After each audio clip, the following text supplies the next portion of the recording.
Barack Obama entered the White House with a fair amount of popular support. He's this transformational figure. However, in 2009, 2010, 2011, there's a rising swell of discontent that's aimed at Obama and the government as a whole. And it comes from the left and the right. And the crucial thing to remember is that we're in the midst of a recession. And, the bad economic times keep going through 2009, 2010, the high unemployment rates, the wages stagnating, all these problems. And this factors in for why both the left and the right are pretty angry, even though they are angry about different things.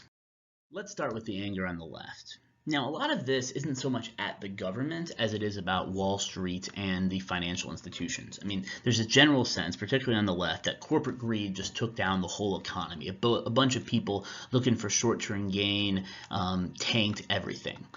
I'll add, in addition to that, there's a series of scandals that emerge in the wake of the financial crisis, and as journalists and prosecutors pick through the dirty laundry of the financial industry, they find various things. For example, major financial institutions are helping wealthy investors with tax evasions, they're misleading regulators, and there's various shady behavior. And to get specific, it's revealed that Goldman Sachs was actually selling people some of these mortgage-backed securities, these kind of toxic assets that by this point, some people in Goldman Sachs had realized that these things were about to go belly up. There were some people in Goldman Sachs who were even shorting those securities. What that means is they were betting against them to fail. So at the same time they're betting on these things to fail, they're selling them to their consumers, and they are subject to a really big fine because of this, $500 million.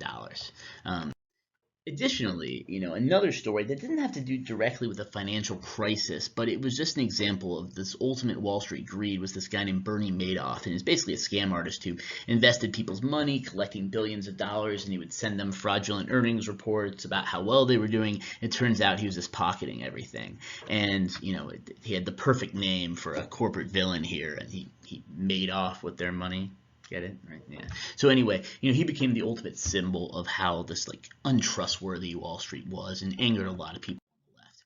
But to the extent that there are people on the left angry at the government, it's about what they did to respond to the crisis. And think about it, and if you can channel this perspective. You've got these big financial institutions that just ruin the economy, right, by making these bad bets. How do we punish them? Do we put them in jail? Almost no financial industry people were put in jail. Instead, we give them billions of dollars. And you can imagine the outrage when stories start being published that after these billion-dollar bailouts, they're giving bonuses to the executives of those companies. And while there actually probably are some business reasons that someone could conjure up about why they were contractually obligated to give those bonuses, you could imagine that seems bad, right? The government bails out these companies that just screwed us, and now we're giving their executives lots and lots of money, right? This is the context for the so-called Occupy Wall Street movement. Basically, in September 2011, a few dozen protesters unrolled sleeping bags in this park in the heart of the financial district. They're vowing to occupy Wall Street. In the coming weeks, the encampment grows, and soon there are similar Occupy movements all over the country, on cities and college campuses and so forth. And what they are doing is complaining and trying to mobilize about what needs to be done to fix this system. They blame the financial institutions for the economic meltdown. They blame the government for bailing them out, and they are saying we're going to occupy until change happens. But I think it's fair to say that it's wider than that. It's not just about the financial industry. They're focusing on the issue of rising inequality that we talked about in a previous lesson. In their rhetoric, they talk a lot about the 1% and the 99%. This idea that all the money is going to the 1% who has all the privileges, while the 99% are left out to dry. And this becomes the rallying cry of the Occupy movement. We are the 99%. And, as you can see from a chart like this, right, it really has become true, and I've shown something similar to this, that the wealth of the top 0.1% is about the same as the bottom 90%, and this is the kind of statistic that these protesters would be mad about. Now, I would argue that this rhetoric about inequality in the 1% ends up being the main legacy of the Occupy movement, because it's a pretty quixotic movement in a lot of ways. It's not as if they have these concrete, pragmatic policy goals. There's a lot of anger and a lot of sense about the moral injustice of it all. However, I do think, especially if we look a couple years ahead, it was influential, and I think we can look at the campaign of someone like Bernie Sanders. I mean, he absolutely used the language of the 1% or the 0.1%, and how there's a rigged system in which Wall Street gains while the middle class suffers. And if you look at this quote, I mean, this is classic Bernie Sanders, and I would say it's also classic Occupy. And so I think, there's a certain strain of the left that's, very critical of capitalism, and I think Occupy is channeling that in the early 2010s. However, you could point to the influence of the Occupy movement. There's no doubt that the discontent on the right was more influential at the time and in the medium term. Let's talk about the Tea Party. So the name Tea Party might seem to imply that there's some single coherent organization, the Tea Party, but it really refers to a very loosely organized social movement. And rather than any common institutional structure, the biggest unifying thread is that they're a group of conservatives who all use the name Tea Party as an emblem of their resistance. Now, let's think that term Tea Party. What does it connote, right? Well, hopefully you can connect it back to our American Revolution unit. And this is this grand American history of protest. This isn't like 60s protests that conservatives wouldn't like. This is like American protests to found the country.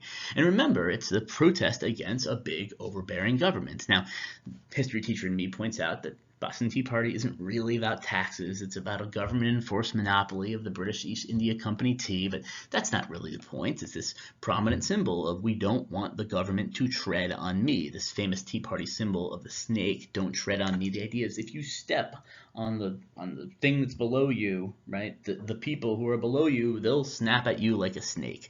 And so this is, the righteous protest of the common people against tyranny.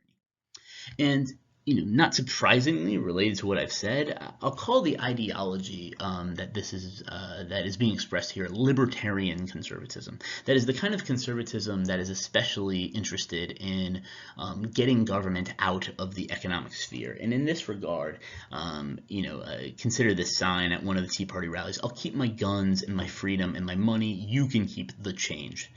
If you see what they're doing there, "you can keep the change" is a play on words and a reference to Obama's idea about change, and saying I'll keep my guns, my freedom, my money. It has to do with tax revenue, but also these constitutional liberties. Think about guns, and certainly freedom would fit with that as well.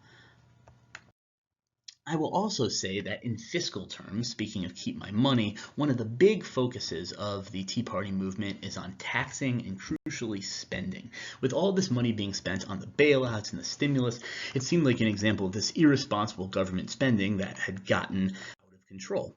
Members of the Tea Party would point out that the deficit, and therefore the debt, had gone up considerably during this time, and they would point to the fact that the first couple years under Obama were the highest deficits in American history, that had raised the debt to the highest levels in American history. And for what it's worth, a lot of the Tea Party people, were no fans of George Bush in this regard either. He, didn't raise taxes to go to war and spend a lot more money there. And they said basically both Republicans and Democrats are part of this problem. We need to retake the Republican Party in order to bring it back to its fiscally responsible roots.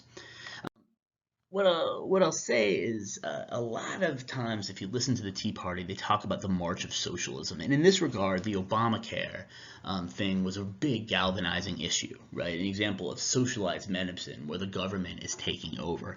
And thus, between the stimulus and the bailouts and Obamacare, there was a lot of anger.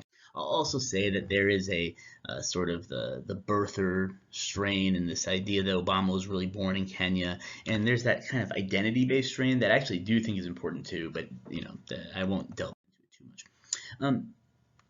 So this protest took the form of various mass rallies that we all often associate with the left and people holding signs. It's always easier for me to find Google images of liberals holding signs than conservatives holding signs, but they do it too. And there's big rallies in Washington, D.C. And really importantly, this thing you see on the left is that when congressmen would go back to their district and do town halls, Tea Party people would just raise their hand, ask a question, just scream at them. And in that respect, it's really similar actually to what happened in 2017 after Trump was elected, where now it was people on the left screaming at their lawmakers. And there's a lot of this popular anger, and I think it's fair to say it translated into results.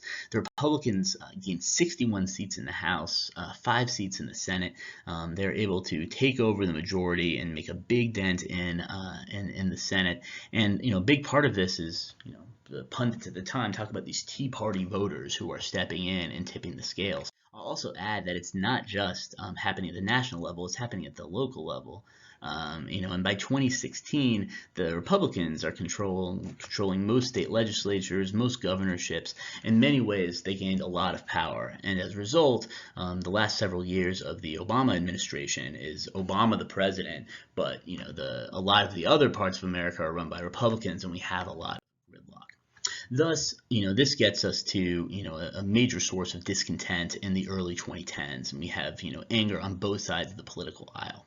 And a major theme of the next batch of lessons is going to be on anger, but not on some of the classic government and the economy issues. I'm going to say they're culture wars that we'll be discussing next. And we'll go through a series of issues that really divide the American public in the 2010s. And I think it'll be really useful for understanding something that we have yet to really talk about, which is Donald Trump. And we'll be getting there with the next batch of videos.